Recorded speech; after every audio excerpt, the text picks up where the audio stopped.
Hello my friends, and welcome back to our channel.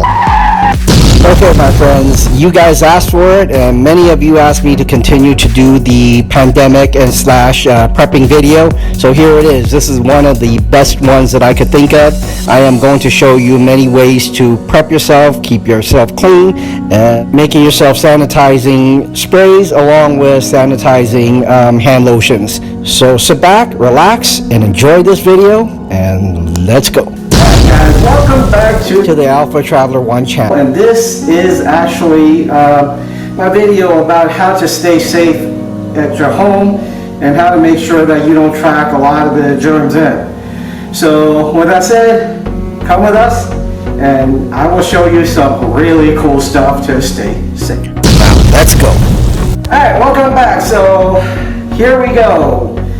You've come in from New York or LA or wherever the hotspots are, and you have your sunglasses on, you got your mask on, you got your gloves on, you got your earbuds on. So when you come in, how do you make sure that you don't get any germs on you? So that's really the question that a lot of people have asked, and there's a few of you that contacted me directly through my email and asked me, well, you know, you've done some of these prep, two or three prep videos. Can you tell us how do you actually do this? So essentially, this is the video for that. So just to let you know, if you look at this, if you come in, what do you actually take off first so you don't get dirt on you? I'm going to take a few seconds and let you think about this. Would you take off the earbuds? Would you take off the sunglasses? Would you take off the mask because it is hot as heck in here? Or would you take off the gloves? What do you think? So really what you have to do is you really have to take off the gloves first, because essentially when you're outside, you're touching things, right? If you're walking your dog, you're touching the leash. You come into the door, you're touching the door handle or anything else. So this is what you have to take off first. So how do you take this off without getting it on you? So essentially, I met a doctor, and some of this information I'm going to tell you, it's actually, I've talked to a doctor about prepping when I was in Atlanta. You know, he lived in the condo building that I did, and we kind of started talking, and he actually provided me with this information. So I'm going to transfer this information knowledge to you. At no means, you know, would this be a Bible? There are other ways to do this. But how do you take this off? What do? Take a look. So you're going to take one hand here, and what you're going to do is you're going to put this together and take the other hand, pull it from the middle, pull this off, and this hand is clean. So what you do is you take this and take this glove, pull it over, and it is done. You didn't even touch the dirty part. Drop it in the garbage or wherever it is, and you're done. So your hand should be clean. So when it's clean, then you can start taking the rest of the items off your face. So there you have it. This is how you take things off when you are in an area where essentially you have multiple instances of the virus, and how to come in to make sure that you don't track or touch anything infected. So there you have it. This is how you take it off, and what I'm going to show you now is another trick on how to clean your hands. So essentially the same doctor, I asked him, so you know, you go to surgery sometimes, and he says yes, so he's a surgeon. How do you wash your hands? So essentially they said they wash before they get into the surgery. They take about 15 minutes to wash their hands entirely. I said, well, how do we wash our hands? So he said there's actually a 5-step.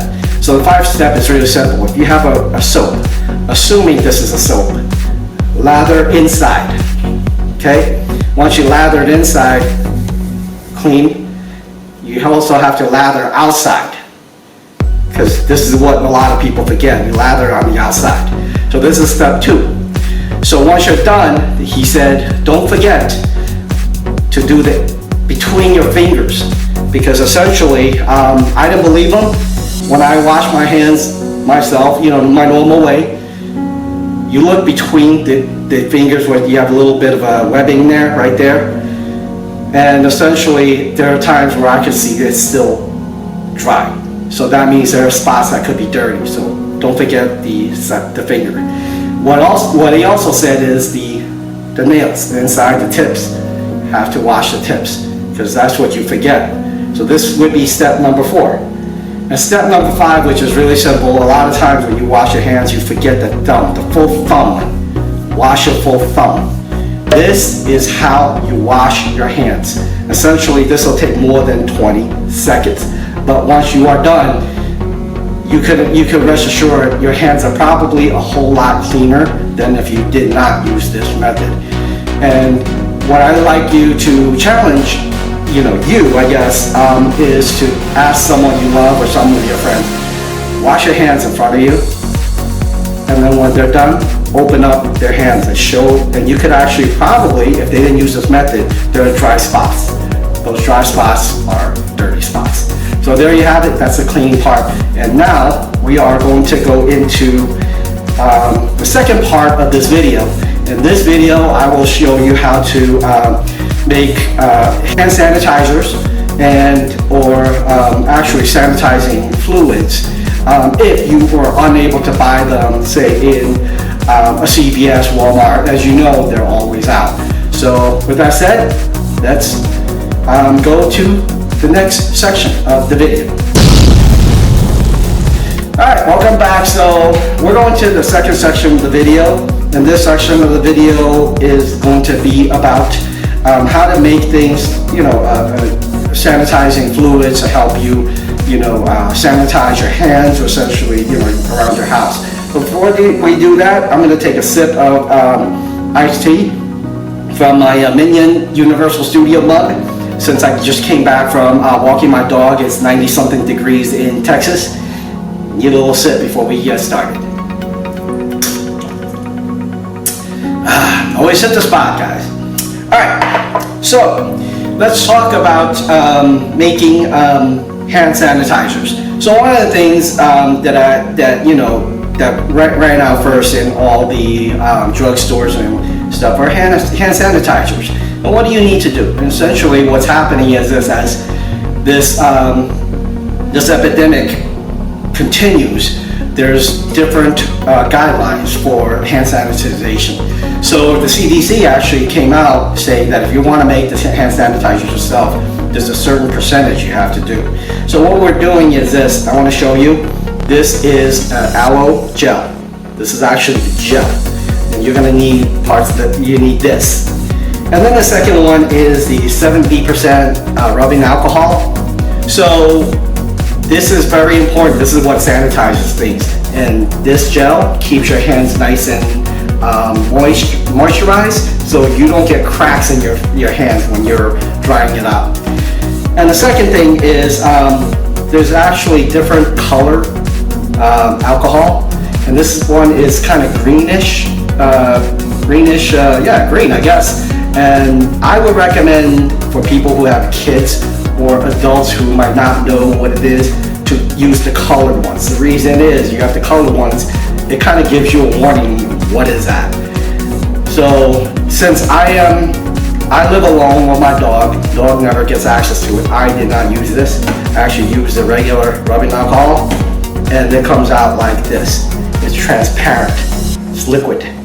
So what you do is really simple. If you have these two ingredients, what the CDC had actually said was you want to do 70% alcohol and you want 30% aloe or some kind of gel to make sure that you don't dry out your hands.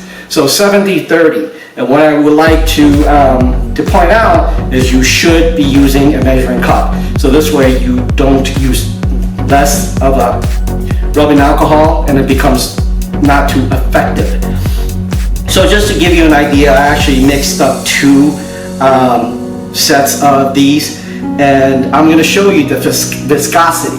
So when you're talking about oils or items that are liquid, what a viscosity is, the ability for it to flow, and this is the right viscosity. If you look at it, it's very liquidy. It actually, as I do this, you can see it move. This one has less viscosity. If you look at it, it's just kind of, it's still gel-like. So this particular one might not be as effective, and I wanted to show you the difference between that. And this is the reason why you want to use the 70% and 30% as it relates to the rubbing alcohol and the gels that you use. Now, understand, I did not put any scent in there. I mean, you could use scent extract to give it a certain flavor. If you don't, and if you're using it like me, once you start rubbing it in your hands, all you smell is the rubbing alcohol. For me, I like that, so at least I know it's sanitizing. So this is the reason. But again, you could drop a few drops in there just to give it a scent. And once you have this finally mixed up, you want to make sure that you agitate it, mix it up. For maybe in about 30 seconds to a minute, make sure it's mixed right. And once you have it mixed up, then you can begin using it. So this is for the hand sanitizer. So now we're done with this particular item. Let's talk about sanitizers, actual, sanitizers for the home, right? Where if you don't have Lysol, then what do? And essentially, I know even in Texas here, Lysol, I could not get my hands on Lysol for about a month and a half already. So I can't imagine New York or LA or somewhere like that where you have a larger population, probably couldn't get it. So what do you do if you want to sanitize a house? Clean it out, make sure that it kills the germs. So what I've been asked really was, hey, what do you guys do as a prepper? So I asked a bunch of prepper friends of mine in the past, I'm like, what do we do? So what I'm showing you here is Windex, but I'm actually not going to use this thing. So what I'm saying is use this type of contraption, I guess the bottle, and mix it up. So what you need is you actually need bleach. So once you have the bleach and you have at least 50% of the ingredients to make a sanitizing solution for the home. The other 50% is nice and easy, everybody has it. It's just water. So what you do is you take 50% of this and 50% of water from the tap in the back, mix it up, and again, it is important, I think, you should measure it and make sure that you have at least 50% of bleach in there, and pour them into a bottle like this so you can spray it. So one other thing is that you have to understand, you can put more of this, the bleach in there, to ensure that you potentially really have a little more of a stronger solution. But I don't know, if it's useful or not. But here you have it. What people are saying is 50-50 is the right solution. Again, I also heard, another prepper friend of mine back in Atlanta, he was saying he uses actually 60% of this and 40% of water. So it really depends on you, but again, the easiest solution for me was 50-50 because this thing is concentrated, and I feel that it does the job. So there you have it, guys. You could actually make your own sanitizing solution at home if you did not have ability to actually purchase sanitizing solutions or real hand sanitizers that's already pre-made. So there you have it for this video, trying to help you out, trying to help you understand how to remain safe at home. And the last thing I want to leave with you is to make sure that you are taking your vitamins, you're taking your immunity boosters. I'm actually taking Zicam. So don't forget to use these things. I mean, airborne things like that. They have, ingredients that actually help your body combat, I guess germs, because they contain a large amount of antioxidants. So don't forget to take that. With that said, if you have any other questions, you have any, comments, let me know below, and I'll try to answer them as much as I can.